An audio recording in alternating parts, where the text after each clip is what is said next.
जय Hind everyone, this is Hasan Raza. आज हम बात करेंगे बायोस्फीयर रिजर्व के बारे में। हम पहले डिस्कस करेंगे कि what is biosphere reserve, biosphere reserve क्या होता है, how it is different from national park and wild life sanctuary. National park and wild life sanctuary से ये अलग कैसे होता है, इंडिया में कितने बायोस्फीयर रिजर्व हैं, कौन से स्टेट में हैं, उसके बारे में अच्छे से डिस्कस करेंगे। देन उसके इम्पोर्टेंट फीचर्स जो है उसके बारे में भी डिटेल्स में बात करेंगे। ये MAB क्या होता है, MAB इसके बारे में बताएंगे। बायोस्फीयर रिजर्व के फंक्शन के बारे में बताएंगे। इंडिया की जो 18 यानी 18 बायोस्फीयर रिजर्व है उसको हम पूरा मैप के साथ अच्छे से डिस्कस करेंगे। So let's start.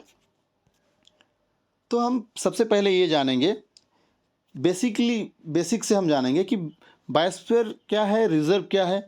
देखो बायोस्फीयर, अगर हम इस डेफिनेशन को पढ़ें, हाँ यहाँ पे लिखा है कि biosphere refers to water, land and atmosphere that supply life on our planet. है ना, क्या करता है ना, लाइफ सप्लाई करता है। देखो बचपन से हम जानते हैं कि एक होता है हाइड्रोस्फीयर यानी पानी वाला पार्ट, पानी वाला हिस्सा, देन लिथोस्फीयर एंड एटमॉस्फेयर। तो ये तीनों का जहाँ पे परफेक्ट मिक्सिंग होती है यानी जहाँ पे जीवन मिलती है उसको हम बोलते हैं बायोस्फीयर। आई होप कि आप समझ गए होंगे। बचपन में ऐसे ऐसे पिक्चर बना के हम पढ़ते थे ना कि ये लिथोस्फीयर, ये हाइड्रोस्फीयर, ये एटमॉस्फेयर, ये तीनों का कॉम्बिनेशन से बायोस्फीयर बनता है जहाँ पे जीवन पाई जाती है। Then what is reserve, biosphere reserve. तो रिजर्व होता है कि reserve symbolise that special area designated for creating balance between conservation and sustainable use. तो हम यहाँ पे कुछ चीज़ें को हम यहाँ से समझ पा रहे हैं कि कुछ चीज़ें यानी फ्लोरा एंड फौना होगी जिसको हम जिसकी कंजर्वेशन करेंगे, प्रोटेक्ट करेंगे एंड सस्टेनेबल यूज़ की बात करेंगे, है ना। तो सिंपली अगर देखा जाए, simply biosphere reserve can be defined as wide spread area of biodiversity where fauna and flora are protected. जो मैंने बताया कि फोना एंड फ्लोरा को यानी plant species and animal species को जहाँ प्रोटेक्ट मिलती है उसको हम बायोस्फीयर रिजर्व बोलते हैं। अगर सिंपली हिंदी में हम बताएं, सिंपली हिंदी में ये बताएंगे कि ये एक प्राकृतिक आवास के बड़े क्षेत्र हैं जो देश द्वारा जैव विविधता के संरक्षण के साथ इसके सतत उपयोग के समाधान को बढ़ावा देने के लिए स्थापित किया गए हैं। आई होप कि आपको समझ में आ गया होगा। एग्जैक्टली हम इसके बाद देखेंगे कि wild life sanctuary, biosphere reserve and national park में बेसिकली डिफरेंस क्या है। देखिए वाइल्ड लाइफ सेंचुरी जो होता है इस पर रेस्ट्रिक्शन लेस होती है, बहुत कम रेस्ट्रिक्शन होती है, लेकिन नेशनल पार्क में हैवी रेस्ट्रिक्शंस होता है। और वाइल्ड लाइफ सेंचुरी में क्या होता है ना, एनिमल्स, इंसेक्ट्स, बर्ड्स को हम प्रोटेक्ट करते हैं, प्रिजर्व करते हैं। और नेशनल पार्क में पूरा flora species, fauna, landscape, historical objects, ये सबको प्रोटेक्ट करते हैं। लेकिन अगर पूरा बायोस्फीयर की बात करें, बायोस्फीयर रिजर्व की, यहाँ पे क्या है ना, protect the biodiversity as a whole. तो टोटल बायोडाइवर्सिटी को हम प्रोटेक्ट और उसकी सस्टेनेबल यूज़ की बात करते हैं, है ना। और MAB प्रोग्राम इसको डिस्कस नेक्स्ट स्लाइड में डिस्कस करते हैं। तो ये अगर हम देखा जाए कि बायोस्फीयर जो रिजर्व एरिया होता है ये पूरा लार्ज एरिया होगा जिसके अंदर कई सारे नेशनल पार्क, कई सारे वाइल्ड लाइफ सेंचुरी यानी एक से ज़्यादा वाइल्ड लाइफ सेंचुरी या नेशनल पार्क आ सकते हैं। तो आई होप कि आप लोगों को अच्छे से समझ में आ गया होगा। देन अगर हम बात करें एग्जांपल्स की कि वाइल्ड लाइफ सेंचुरी की एग्जांपल क्या क्या हो सकती है, जैसे कि चिली का वाइल्ड लाइफ सेंचुरी ओडिशा में है, आप जानते ही होंगे। Then Periyar wild life sanctuary Kerala में है। अगर नेशनल पार्क की बात करें, जिम कॉर्बेट नेशनल पार्क जो इंडिया का पहला नेशनल पार्क है। देन अगर बायोस्फीयर रिजर्व की बात करें, नंदा देवी, सिमलीपाल एंड एटसेट्रा जो हम आज डिटेल्स में बात करेंगे। देन आते हैं बायोस्फीयर रिजर्व के फंक्शंस, इवोल्यूशंस के बारे में जनरली, कि biosphere reserves are sites established by countries. तो हर कंट्री कोई अपने बायोस्फीयर रिजर्व बनाता है, लेकिन it is recognised under UNESCO's MAB यानी मैन एंड बायोस्फीयर प्रोग्राम। ये है MAB, यूनेस्को का MAB जो रिकॉग्नाइज करती है। एक कंट्री अपने बायोस्फीयर रिजर्व डिक्लेयर करने के बाद उसको यूनेस्को रिकॉग्नाइज करती है, तभी क्या होता है ना, बहुत सारे फैसिलिटीज़ मिलती हैं और बहुत सारे जानकारी मिलती है, जैसे क्लाइमेट चेंज के बारे में, सस्टेनेबल यूज़ के बारे में, स्पीसीज डेवलपमेंट के बारे में, जो स्पीसीज एक्सटेंड होगी उसके बारे में, उसके कैसे सस्टेनेबल यूज किया जा सके उसके बारे में जानकारी मिलती है। तो the world network biosphere reserves currently consist of 738 sites, 134 countries and 22 transboundary sites, ये आप याद रखिएगा। Then biosphere reserves network was launch in कब लॉन्च किया गया था? 1971 में। और उसके 15 साल के बाद क्या हुआ ना, इंडिया में 1986 में लॉन्च किया गया बायोस्फीयर रिजर्व नेटवर्क, है ना। देन फर्स्ट बायोस्फीयर रिजर्व 1979 में लॉन्च किया गया था। ये थोड़ा आप ऐसे याद रख सकते हैं जानकारी के लिए। देन एक चीज़ यहाँ पे रह गया कि प्रोमोट सस्टेनेबल यूज़, ये वाला प्रोमोट सस्टेनेबल यूज़, ये क्या होता है? देखिए सिंपली नेशनल पार्क की अगर हम बात करें तो प्रोटेक्टेड एरिया होता है, ये प्रोटेक्टेड एरिया होता है नेशनल पार्क, किसके लिए? फ्लोरा एंड फौना के लिए। लेकिन यहाँ पे अगर हम सस्टेनेबल मतलब बायोस्फीयर रिजर्व की बात करें, यहाँ पे बैलेंस डेवलपमेंट की बात किया जाता है, दोनों तरफ बैलेंस डेवलपमेंट होगा, है ना। अब इसमें दोनों तरफ यानी बहुत सारी चीज़ों को बैलेंसली काम किया जाता है, जैसे कि जो वहाँ के लोकल इंडिजिनस पीपुल हैं उनको डिस्टर्ब ना हो, वहाँ के जो लोकल मतलब नेचर है उसको भी डिस्टर्ब ना हो, है ना। तो ये सबको मिला के उसकी सस्टेनेबल यूज़ की बात करता है बायोस्फीयर रिजर्व। देन आता है बायोस्फीयर रिजर्व, ये डायग्राम से आपको समझाऊंगा अच्छे से। बायोस्फीयर रिजर्व के जनरली 3, यहाँ पे देखो ये वाला हिस्सा जो ये जो अंदर वाला हिस्सा है इसको हम कोर बोलते हैं, ठीक है। यहाँ पे क्या होता है ना, नो ह्यूमन एक्टिविटी, पूरा रेस्ट्रिक्टेड जोन होता है, पूरा रेस्ट्रिक्टेड जोन होता है जहाँ पे, याद रखिएगा, जहाँ पे ह्यूमन एक्टिविटीज़ अलाउड नहीं है। लेकिन कभी कभी रिसर्च एंड मॉनिटरिंग पर्पज़ के लिए अलाउ किया जाता है, कभी कभी रिसर्च एंड मॉनिटरिंग के लिए स्पेशल, नहीं तो और ह्यूमन रेस्ट्रिक्शन, ह्यूमन सेटलमेंट या ह्यूमन विजिटिंग टूरिज्म वगैरह अलाउड नहीं है। और ये जो सेकेंड वाला पार्ट है, ये वाला पार्ट, ये है बफर जोन। पहले वाला था कोर जोन, ये 1 नंबर, ये नंबर 2 है बफर जोन। बफर जोन क्या है? टूरिज्म के लिए कभी कभी वो भी लिमिटेड होती है स्पेशल परमिशन के साथ टूरिज्म के लिए, और ऐसा टूरिज्म किया जाता है जिसकी वजह से ये जो कोर जोन है, ये जो कोर जोन है इस पर कुछ भी डिस्टर्ब ना हो। यहाँ पे लिमिटेड टूरिज्म होती है और ग्रेजिंग एनिमल्स बहुत ही कम होता है। लेकिन उसके बाद अगर हम बात करेंगे, ये वाला ट्रांजिशन जोन जो 3 नंबर है, 1 नंबर है कोर, दूसरा है बफर, और 3 नंबर जो है ये वाला ट्रांजिशन जोन, यहाँ पे सब कुछ अलाउ होता है, जैसे कि ह्यूमन सेटलमेंट्स अलाउ है, क्रॉप कल्टीवेशन अलाउ है, ग्रेजिंग अलाउ है, टूरिज्म वगैरह अलाउ है ना।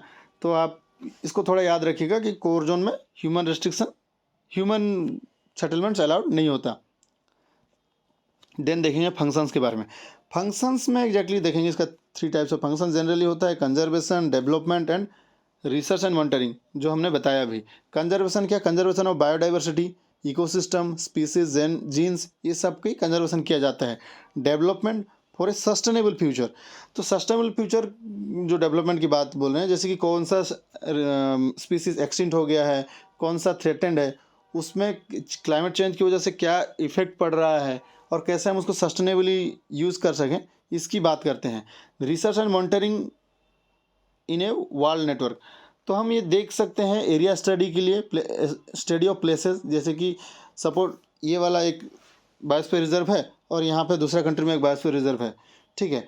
तो यहाँ पे कुछ चीज़ें, कुछ स्पीसीज हैं जिनकी डेथ हो जा रही है या फिर कुछ प्रॉब्लम में पड़ रहे हैं, पर यहाँ पे उस स्पीसीज की प्रॉब्लम नहीं हो रही है या डेथ नहीं हो रही है। तो इसका मतलब हम देखेंगे कि इस जगह पे ऐसा कौन सी इन द सेंस फैसिलिटीज़ दिए जाती है जिसकी वजह से यहाँ पे ये सुरक्षित है और सस्टेनेबल की बात किया जाता है यहाँ पे, और दूसरा जगह पे इसका ऑपोजिट है। तो ये सब सीखते हैं जनरली, है ना। तो देखते हैं बायोस्फीयर रिजर्व इंडिया के बारे में। टोटल 18 बायोस्फीयर रिजर्व इंडिया में है। इसको यहीं से क्वेश्चन अगर बनेगा, ज़्यादा क्वेश्चन तो यहीं से बनता है, इसके फीचर से एग्जैक्टली। तो या तो डायरेक्ट आ सकता है कि ये बायोस्फीयर रिजर्व कहाँ पे है, मैच द फॉलोइंग। तो आप लोग देखिएगा, पहले तो है cold desert biosphere reserve. Cold desert biosphere reserve कहाँ पे है? ये आप लोगों का हिमाचल प्रदेश में है, ठीक है, याद रखिएगा, मैं इसको डिटेल्स में बताऊंगा नो डाउट। नंदा देवी कहाँ है? उत्तराखंड में है। देन कच्छ है गुजरात में। उसके बाद में आपका आएगा पंचमारी, ये पन्ना, ये सब मध्य प्रदेश में है। शेषाचलम आंध्र प्रदेश में है। देन आपका नीलगिरी, ये 2-3 इन द सेंस बहुत सारे डिस्ट्रिक्ट को मिलके बना है। ये साउथ में है, वेस्टर्न घाट में बेसिकली। अगस्त्यमलई केरला, देन आपका सिमलीपाल, सिमलीपाल उड़ीसा में है। कांचनजंगा, कांचनजंगा सिक्किम में है। मानस, मानस है आसम में। देन आपका आएगा देहांग देबंग, देहांग देबंग ये वाला पार्ट है अरुणाचल प्रदेश में। देन आपका आएगा दिब्रू सिखावा, दिब्रू सिखावा साइखवा ये आसम में है। देन आपका सुंदरबन जो कि वेस्ट बंगाल में है, और एक ग्रेट निकोबार। तो ये 18 बायोस्फीयर रिजर्व है। इसको डिटेल्स में बात करते हैं। फर्स्ट है नीलगिरी। नीलगिरी आप लोग याद रखिएगा, Nilgiri is the first biosphere reserve in India. तो क्वेश्चन बन सकता है फर्स्ट बायोस्फीयर रिजर्व ये है Nilgiri. Located at meeting point of western and eastern Ghat, याद रखिएगा meeting point of eastern Ghat and western Ghat. Then declared as world heritage site by UNESCO in 2012 में world heritage site declare किया गया था। ये डिजाइनेटेड कब किया गया था biosphere reserve as a biosphere reserve? 1986, designated at biosphere reserve in 1986। और ये कर्नाटका, केरला, तमिलनाडु और वेस्टर्न घाट के एलोंग वेस्टर्न घाट ये सबको मिलके वहाँ पे है नीलगिरी। जो इसकी सबसे इम्पोर्टेंट बात है ये वाला part, lion tailed macaque and Nilgiri tahr. ये पॉपुलर किस लिए है? लायन टेल्ड मकाक जो ये वाला पिक्चर, और नीलगिरी थर, ये दो याद रखिएगा, lion tailed macaque and Nilgiri tahr. इसके लिए बहुत जाना जाता है। ये लायन टेल्ड मकाक के बारे में वेट इसके बारे में अगर थोड़ा ज़्यादा जानकारी दिया जाए तो ये IUCN स्टेटस एंडेंजर्ड स्पीसीज में आता है। एंडेंजर्ड याद रखिएगा, एंडेंजर्ड स्पीसीज में आता है। और नीलगिरी थार भी एंडेंजर्ड स्पीसीज में आता है। नीलगिरी थार याद रखिएगा कि ये स्टेट एनिमल ऑफ तमिलनाडु है, तमिलनाडु का स्टेट एनिमल है, याद रखिएगा। जो कहाँ गया, हाँ नीलगिरी थर ये स्टेट एनिमल ऑफ तमिलनाडु को। देन आप लोगों के दिमाग में सवाल आएगा सर IUCN स्टेटस आप बता रहे हैं, व्हाट इज IUCN? तो IUCN सिंपली बाबा ये एक NGO है जिसका फुल फॉर्म है कि international union for conservation of nature. इसका एम होता है कि conservation and sustainable use of natural resources. Headquarter gland और यानी स्विट्जरलैंड में है। तो ये red data book, pink data book ये सब पब्लिश करता है, जिसकी वजह से कौन सी स्पीसीज थ्रेटेंड है, कौन सी एक्सटिंक्ट है, कौन सी आपका लोअर रिस्क में है, ये सब देखा जाता है ताकि हम उसको सस्टेनेबल, उसकी सस्टेनेबिलिटी के बारे में बात करें, यानी संरक्षण के बारे में बात करें। देन सेकंड चलते हैं नंदा देवी। नंदा देवी इट इंक्लूड्स, ये उत्तराखंड में है। It designated at biosphere reserve in 1988। ये नंदा देवी पीक वहीं पे है जो second highest peak in India है।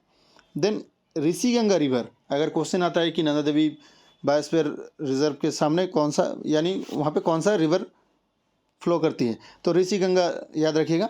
Rishiganga tributary of Dhauliganga. Then ये भी यूनाइटेड वर्ल्ड हेरिटेज साइट है। यहाँ पे मिलता है हिमालयन मस्क डियर, हिमालयन थर वगैरह मिलता है।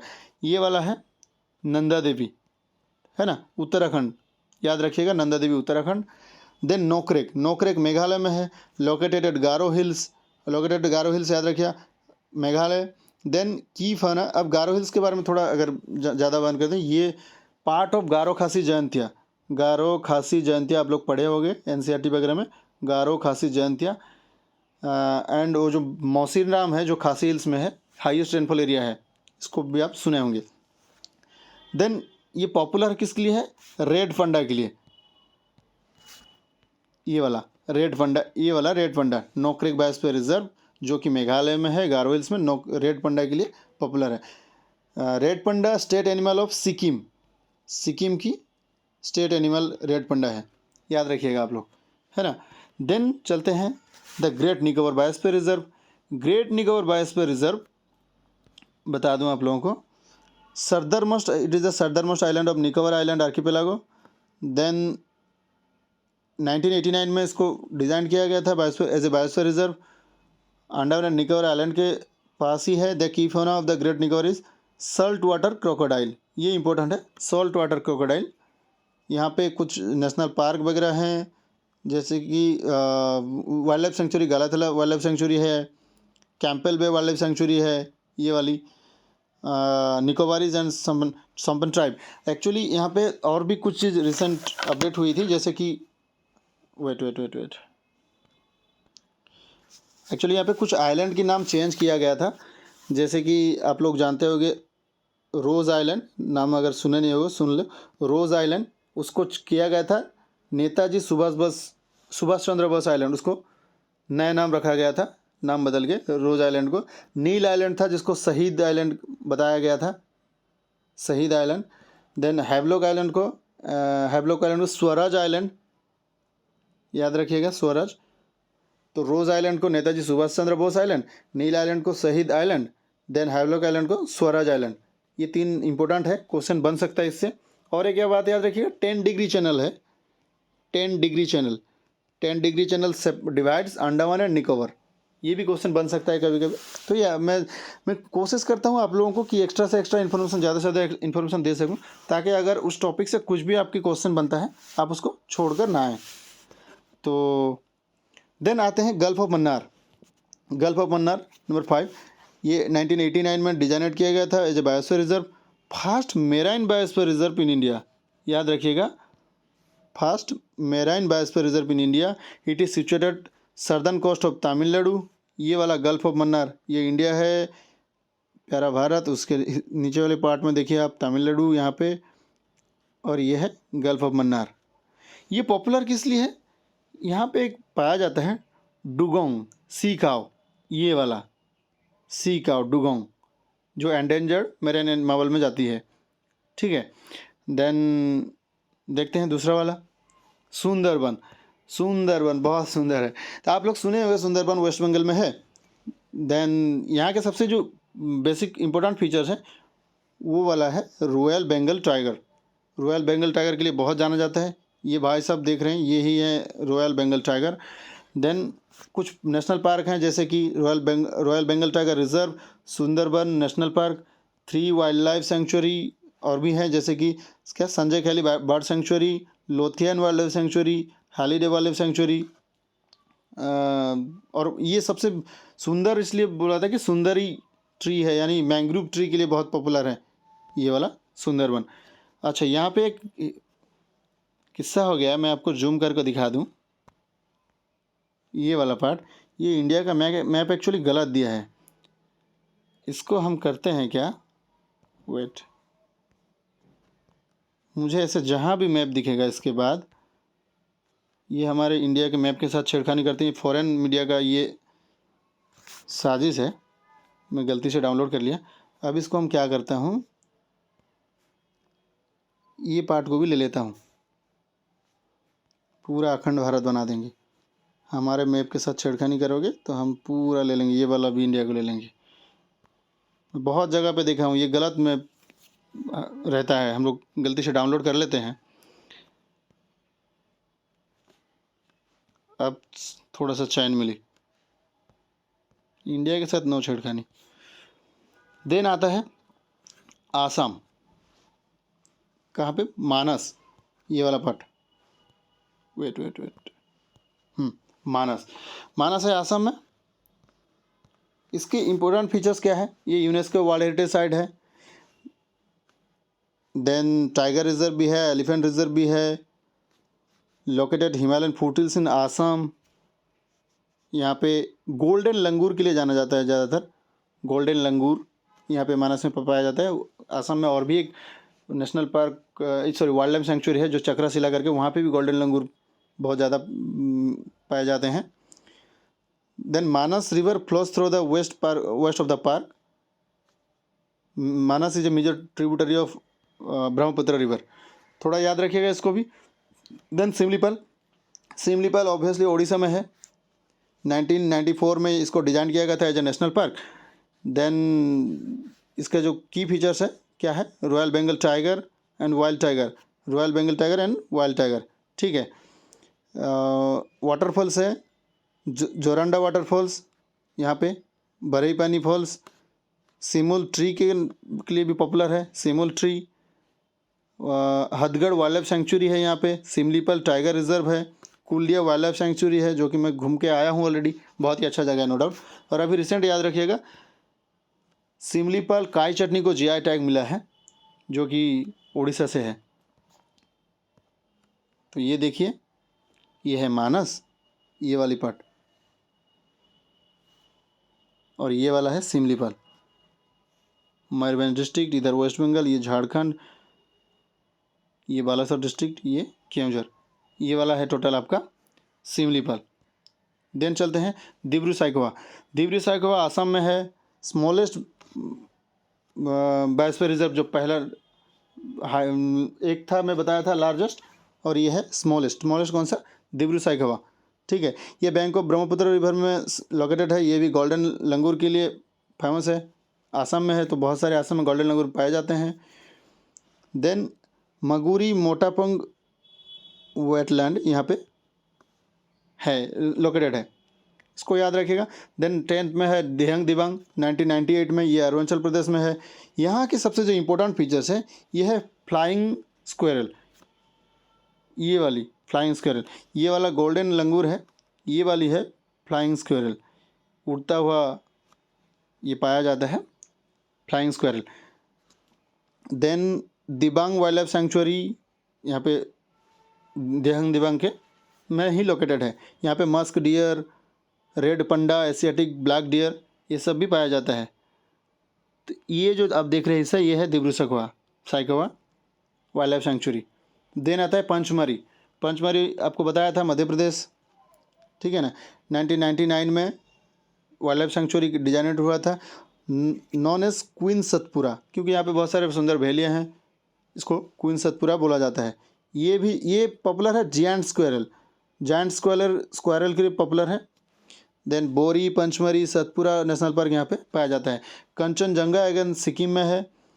की fauna of this region are red panda, snow leopard, Lepcha tribe यहाँ पे पाया जाते हैं सिक्किम में। आप लोग याद रखिएगा ट्राइब, लेप्चा ट्राइब, ये थोड़ा इंपॉर्टेंट है, लेप्चा ट्राइब सिक्किम में पाया जाता है। देन अगस्थमलाई 2001 में इसको बायोस्फीयर रिजर्व के डिजाइन एज ए डिज़ाइन किया गया था। केरला एंड तमिलनाडु में ये पाया जाता है। देन द की फौना और एलिफेंट्स, नीलगिरी थर, जो आपको पिक्चर भी दिखाया हूँ, है ना। देन यहाँ पे एक इम्पोर्टेंट फीचर्स है, जो कि सोला फॉरेस्ट। सोला फॉरेस्ट क्या है? Shola forest exactly derived their name from Tamil word that is solai, इससे आया है, which means tropical rainforest simply. It found in the upper reaches of Nilgiri and Annamalai Palani hills. They play a major role in conserving water supply of the Nilgiri stream. ये सोला forest आप देखिएगा अच्छे से। Then कनिकरण tribe यहाँ पे मिलता है अगस्त्यमलई में। देन चलते हैं अमरकंटक MP एंड छत्तीसगढ़ के कुछ हिस्से में है, जो जोहिला, सोन रिवर्स, नर्मदा यहाँ से फ्लो होती है। देन आता है ग्रेट रन ऑफ कच्छ, ये है largest biosphere reserve, great run of Kutch. ये बहुत ज़्यादा पॉपुलर है वाइल्ड आस के लिए, ठीक है, जिसको खूर भी बोला जाता है। इससे और एक याद आया कि एक कैमल पाया जाता है उधर, खारी कैमल जिसको बताते हैं, जो स्विमिंग के लिए पॉपुलर है। फ्रॉग जैसे कूद के भी जा सकते हैं, और अच्छे स्विमर्स होते हैं खारी कैमल, जो कि रन ऑफ कच्छ में पाए जाते हैं। Then it is known as flamingo city. बहुत के हज़ारों की संख्या में यहाँ पे फ्लेमिंगो आते हैं, इनको फ्लेमिंगो सिटी इसलिए बोला जाता है, ग्रेट रन ऑफ कच्छ, ठीक है। दैट यहाँ पे ग्रेट इंडियन बस्टर्ड, ये भी काफ़ी न्यूज़ में थी, इसको अभी आप देख लीजिएगा। Then cold desert Himachal Pradesh, snow leopard यहाँ का पॉपुलर है। पीर valley national park, Chandratal, Ramsar side, ये भी यहाँ के पॉपुलर हैं। देन शेषाचलम हिल्स आंध्र प्रदेश, तो टोटल आंध्र प्रदेश में नहीं है, आंध्र प्रदेश के कुछ हिस्से में, जैसे कि चित्तूर डिस्ट्रिक्ट, कड़ापा, यहाँ पे पाया जाता है। स्लेंडर लोरिस, मैं पिक्चर डालने भूल गया, ये फेमस है स्लेंडर लोरिस के लिए। देन सैंडलवुड पुष्पा, ये वाला sandalwood which is use in medicine, shops, spiritual rituals, sandalwoods के लिए भी बहुत पॉपुलर है। देन पन्ना आता है, पन्ना अगेन MP में, केन रिवर सुने होंगे। ये ओनली टाइगर रिजर्व है बुंदेलखंड रीजन में, है ना। अगर क्वेश्चन बनता है कि which tiger reserve is only in Bundelkhand, this is Panna. Panna tiger reserve भी है। देन ट्रिब्यूटरीज ऑफ यमुना कौन सा, कैन रिवर जो है यमुना के ट्रिब्यूटरीज है यहाँ पे। और इंपॉर्टेंट फीचर्स है पन्ना डायमंड माइनिंग, इसके लिए बहुत पॉपुलर है। आप लोग सुने भी होंगे कि पन्ना कहाँ पे है, मध्य प्रदेश में है, ठीक है। यहाँ पे की fauna sambar, sloth bear, Bengal tiger, chinkara and chital, याद रखिएगा। ये टोटल हमारा 18 बायोस्फीयर रिजर्व था। अब और एक बार देख लेते हैं अच्छे से मैप में। कोल डेजर्ट, देन नंदा देवी, ये हिमाचल प्रदेश, ये वाला उत्तराखंड, कांचनजंगा, दियांग दिबांग मानस जो कि आसाम, दिग्रु सैखवा, नोकरेक, सुंदरबन वेस्ट बंगाल में है, सिमलीपाल उड़ीसा, पंचमारी, पन्ना ये मध्य प्रदेश में है, अमरकंटक मध्य प्रदेश छत्तीसगढ़ का थोड़ा बॉर्डर में है, कच्छ गुजरात में है, Seshachalam Andhra Pradesh, Agasthyamalai Kerala, Nilgiri Tamil Nadu Kerala, Gulf of Mannar and Great Nicobar, ये टोटल 18 बायोस्फीयर रिजर्व है। आई होप कि आप लोगों को अच्छे से समझ में आ गया होगा। मैं बहुत ही कोशिश किया हूँ कि आप लोगों को सारे इन्फॉर्मेशन दे सकूँ। हो सकता है इन्फॉर्मेशन थोड़ा ज़्यादा हो, पर इससे क्वेश्चन बन सकती है ना। तो that's for today, thanks for watching. Video अगर अच्छा लगा तो सपोर्ट कीजिए वीडियो को शेयर करके, ताकि हमें अच्छा लगेगा और वीडियो बना सके। So take care, happy Makar Sankranti and god bless you all.